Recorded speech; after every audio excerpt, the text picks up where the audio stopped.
तेव्हा नाग आहे. वास्तविकता हा पटत जरी नसलं तरी एकत्रित कर्म करायचं. आपल्याला पटवून घ्यायचं आहे. प्रपंचामध्ये जसे आपण सुखदुःख पटवून घेतो तसे परमार्थामध्ये सुद्धा पटवून घ्यायचं आहे. अहो स्वभाव असतो आहे, प्रत्येकाचा स्वभाव आहे. त्यांच्या स्वभावाला एकत्रित करणं हे आद्य कर्तव्य आहे. एवढाही कार्यक्रम झाल्यानंतर आम्हा महाराज लोकांना नाव ठेवणारे लोक आहेत की या महाराजने इतके पैसे खाल्ले. मग सोडलं का? 18 वर्ष पंढरपूरला भागवत साज केलं. आणि किती लोक जरी बोलले तरीही आपल्याला त्यांच्या बोलण्याकडे बघायचं नाही, आपल्या सोबत येणाऱ्या लोकांकडे बघायचं आहे. गोपाल सोबत येणारा एकही व्यक्ती बोलणार नाही, परंतु हो दुसरा मात्र कदाचित बोलल्याशिवाय राहणार नाही, त्याला बोलू द्या. म्हणून शंका समाधान केव्हाही मनुष्याने जीवनामध्ये पूर्णपणे हे काढून टाकायची. एवढीशी शंका येऊ दे. आपण सर्व देवाचे लेकरं आहोत. आपल्याला देवाने जशी बुद्धी दिली आहे तशा प्रकारचं आपण सत्कर्म करायचं आहे. गोवर्धनाची पूजा या ठिकाणी करायचीच आहे, विधी या ठिकाणी करायचीच आहे, सर्व काही करायचं आहे. आपल्याला सर्व सांभाळायचं आहे. मठाची देखभालसुद्धा चांगल्या प्रकारची ठेवायची आहे. पाण्याचा वापरसुद्धा योग्य करायचा आहे. बाथरूम संडास व्यवस्थित साफ ठेवायचे आहे. घाण करायला काही हरकत नाही, पण साफ करायला सुद्धा महत्त्व आहे. आपल्यासाठी आपण साफसफाई करून ठेवावी. हे आपलं आद्य कर्तव्य. इथे सेवा करायची, इथे कोणत्याही व्यक्तीला त्रास होईल अशा प्रकारचं आपल्याला वागायचं नाही. इथे वृक्षवल्ली आहेत यांनाही सुद्धा आपल्याला त्रास द्यायचा नाही. चुकून एखाद्या वेळेला त्रास झाला असेल, तोडलं गेलं असेल तर आम्ही माफी मागतो आहे आणि हे होत असते आहे आणि झालेल्या गोष्टीला माफी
खंडोबाराया महाराज म्हणजे भगवान शंकरजी आहे. जी माणसं आहे ती पूर्णपणे आमचे हे पार्वती माता आहे.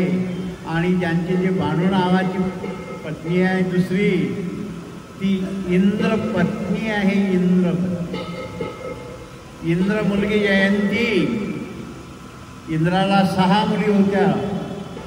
त्या 6 मुलीपैकी इंद्राची एक मुलगी पहिल्या नंबरची जयंती. आणि ही सुंदर प्रकारे भगवान शंकराला एकरूप होऊन प्रार्थना करायची. प्रभू मला पती द्या, पती द्या, पतित पावना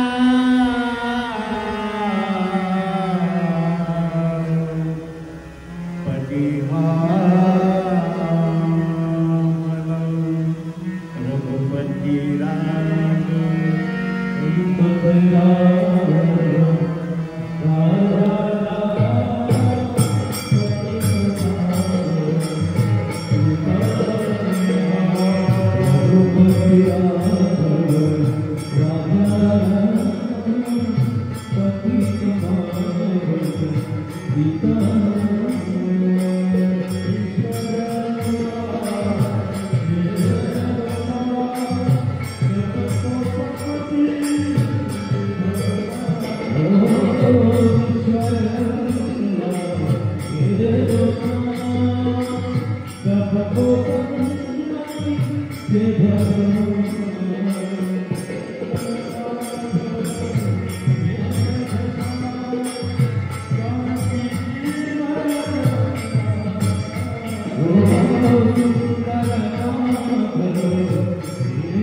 राम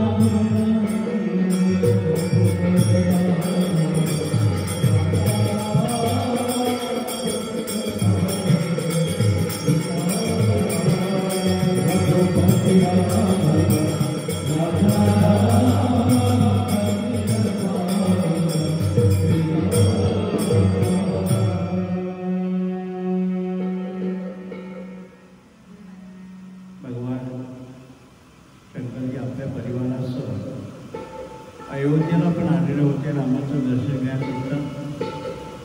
आणि आज गोकुळाला सुद्धा आलेले आहे. गोकुळामधल्या सुखाचं वर्णन करताना ते त्या ठिकाणी तुकाराम महाराज म्हणतात, तुका म्हणे छंदे मन मोविले गोविंद. इतका छंद त्या लोकांना लागला होता. बाया यायच्या, पूजेचे ताटं घेऊन यायच्या. पूजेच्या ताटामध्ये सर्व साहित्य आणायच्या. ते पूजेचं ताटातलं साहित्य कोणाला दिसू नये म्हणून झाकून आणत होत्या. आपलं वाण झाकून द्या, पदराळ द्या, आपला गुरुमंत्र गुप्त पद्धतीने जपा. आपल्या घरातले पैसे कोणाला सांगू.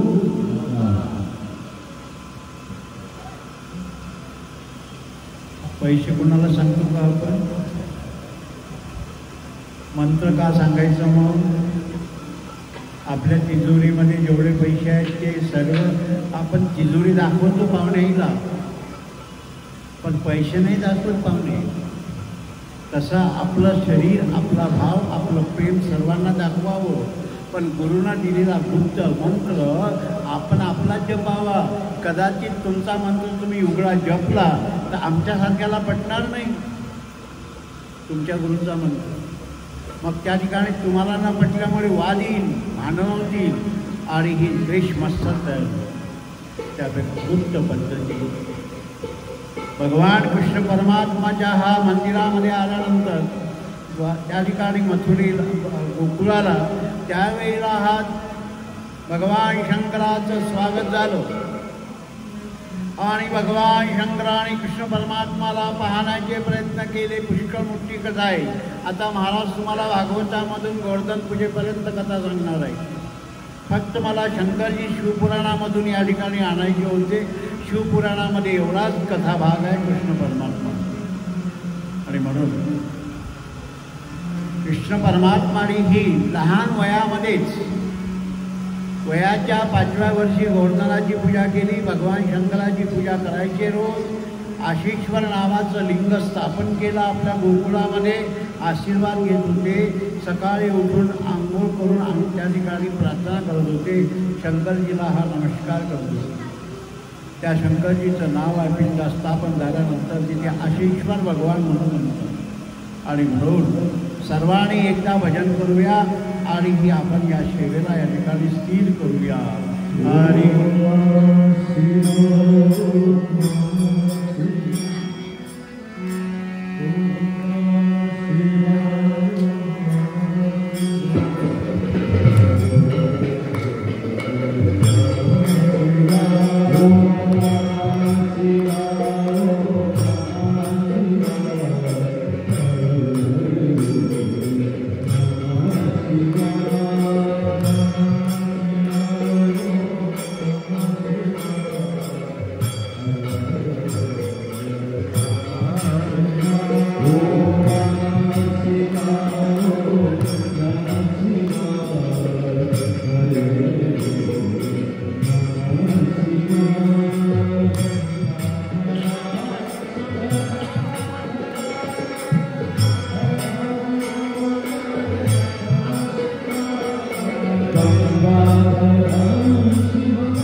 Thank you.